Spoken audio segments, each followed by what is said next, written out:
Now what we're going to do, we have here coconut husk. Coconut husk has a very interesting property. They absorb oil and they are refractory to water.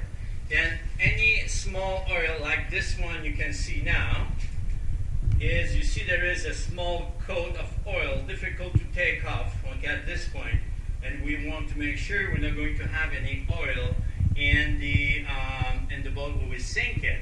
Then I'll show you how we're going to clean the boat before sinking. And this is just put the husk bag in there, and as you can see, already absorbed oil.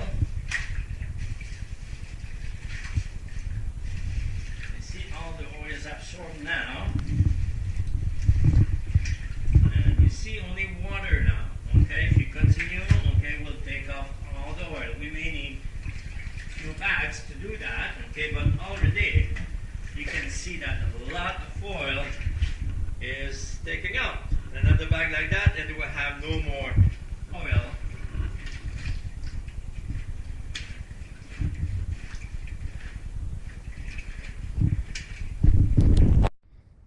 This husk, okay, has been used a branch shredder, and then we put out the branch shredder and we take, okay, everything apart.